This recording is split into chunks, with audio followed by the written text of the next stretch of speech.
Melisa Rahmatulaika. Hadir, Bu. Iza Sahida. Hadir, Bu. Hana. Hadir, Bu.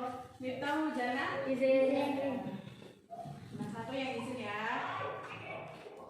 Mulai jam baru, kalian masih ingat nggak judul materi yang kemarin kita pelajari? Bisa bergerak pada manusia. Coba sebutin fungsi dari rangka. Melindungi organ dalam tubuh. Ya. Sistem alat berat. Tempat tempatnya atau memberi bentuk tubuh. Oke, masih ingat semua ya, berarti kalian belajar ya. Hari ini tahu nggak kita mau belajar apa? Struktur dan fungsi tumbuhan. Ya, tahu nggak apa aja sih struktur dari tumbuhan itu? Batang, daun, bunga, buah, dan biji. Iya. Untuk yang pertama kita akan membahas struktur dan fungsi dari akar. Sebelumnya tumbuhan itu ada dua jenis ya, yaitu monokotil dan dikotil. Kalau monokotil itu tumbuhan yang berbiji tunggal, sedangkan yang dikotil itu adalah tumbuhan berkeping dua. Baiklah, akar itu adalah struktur tumbuhan yang ada di dalam tanah. Kemudian berfungsi untuk mencari dan menyerap mineral-mineral yang ada di dalam tanah. Nah, struktur dari akar yaitu di sini ada tudung akar, ujung akar, batang akar, dan rambut akar. Kita akan membahas fungsi dari struktur akar ini sendiri. Yang pertama itu ada tudung akar. Tudung akar ini berfungsi untuk melindungi akar saat menembus tanah. Kemudian ujung akar yaitu berfungsi untuk melindungi ketika ada kerusakan mekanis di dalam tanah. Kemudian batang akar. Batang akar ini adalah tempat untuk masuknya zat hara dan air di dalam tanah. Dan rambut akar yaitu berfungsi untuk mencari jalan di antara butiran tanah. Tadi kita membahas fungsi dari struktur ini kan, fungsi dari ini. Nah, selanjutnya apa sih sebenarnya fungsi utama dari akar itu? Nah, akar itu berfungsi untuk mencari dan menyerap mineral dalam tanah yang diperlukan oleh tumbuhan dan untuk menyokong tumbuhan. Nah, Ibu meminta apakah ada lagi fungsi dari akar selain yang Ibu sebutkan tadi? Sebagai alat respirasi. Ya, bagus. Contohnya itu pada pohon beringin ya, pada pohon beringin dia ada akarnya di atas ya. Ini ada gambarnya. Kalau monokotil itu ada akar serabut, dan kalau akar dikotil itu ada akar tunggal. Bisa dilihat ya gambarnya di sini. Kemudian yang kedua itu ada batang.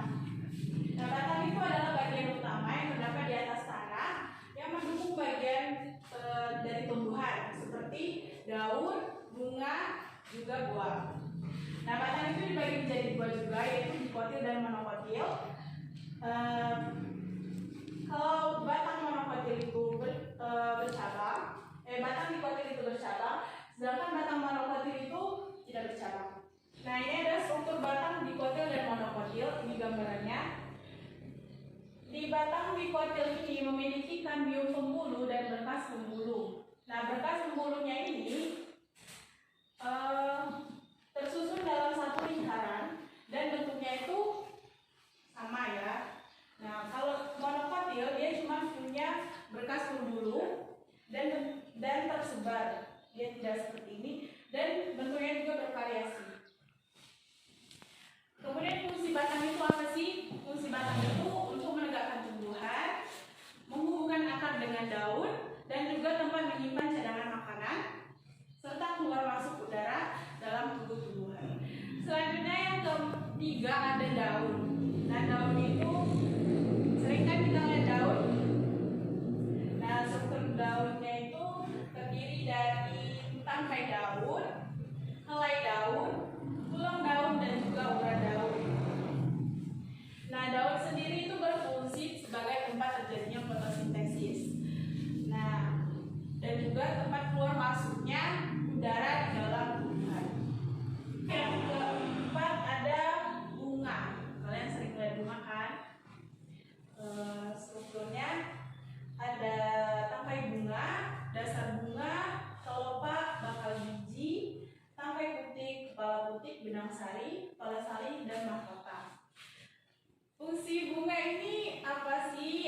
sebagai alat reproduksi pada tumbuhan.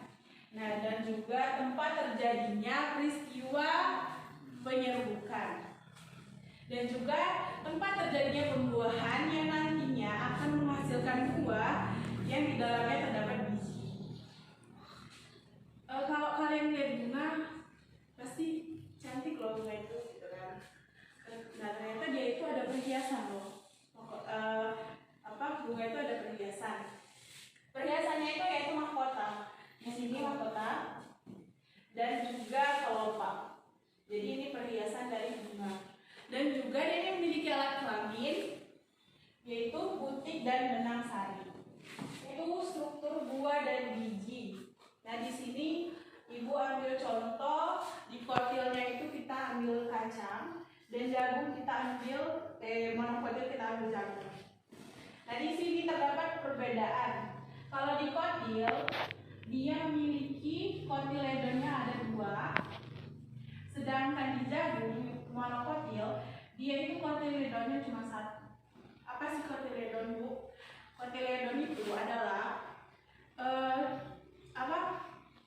daun tunas itu.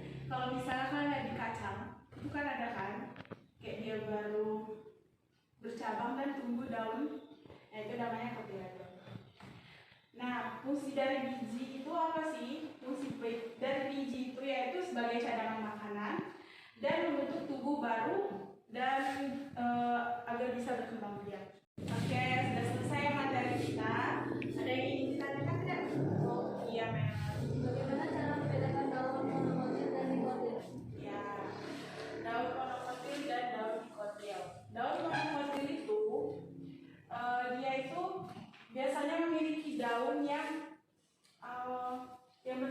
bentuk tulangnya itu sejajar. Kita ambil contohnya kayak contoh daun jagung. Daun jagung kan ini tulang daunnya ini dia itu sejajar. Sedangkan dikotil, kalau dikotil itu dia tuh menjadi bercabang. Nah, contohnya itu kayak daun pepaya. Pernah lihat kan? Dia menjadi seperti itu. Udah, ada yang lagi yang ditanyakan? Tidak. Sekarang ibu minta kalian baca halaman 125 sampai 126. Ibu kasih waktu selama 10 menit ya. Nanti ibu akan ada pertanyaan. Silakan dibaca ya.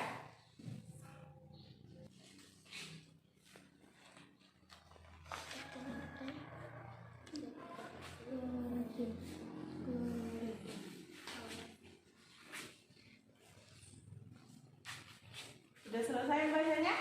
Ya. Oke, ibu bakal kasih pertanyaan.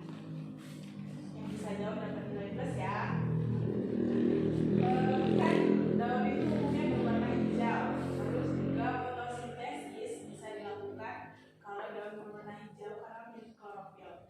Nah, gimana sih kalau misalnya daun itu nggak warna hijau, masih bisa nggak berfotosintesis? Ya, Meskipun tidak berwarna hijau, tetapi tumbuhan tersebut tetap dapat melakukan fotosintesis karena memiliki substansi klorofil. Ya, jadi walaupun dia tidak berwarna hijau, tapi dia tuh mengandung pigmen klorofil ya. Jadi tetap bisa melakukan fotosintesis. Ya, bagus ya. Nah, terakhir ibu mau kasih game buat kalian. Kalau misalnya nanti ibu bentuk kalian 2 kelompok, nanti masing-masing itu membuat 1 soal. Nanti ibu bakal jelasin dengan ketua kelompoknya ya.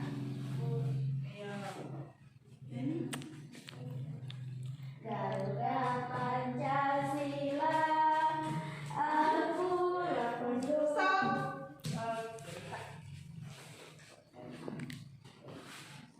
apa misalnya? Apa yang dimaksud fungsi batang? Jawab. Fungsi batang yaitu untuk meneguhkan tumbuhan, menumbuhkan akar dengan daun, tempat penyimpanan cadangan makanan serta keluar masuk udara dalam tubuh tumbuhan. Oke, terima kasih. kasih ya buat hari ini. Materi kita sudah selesai. Ibu akhiri.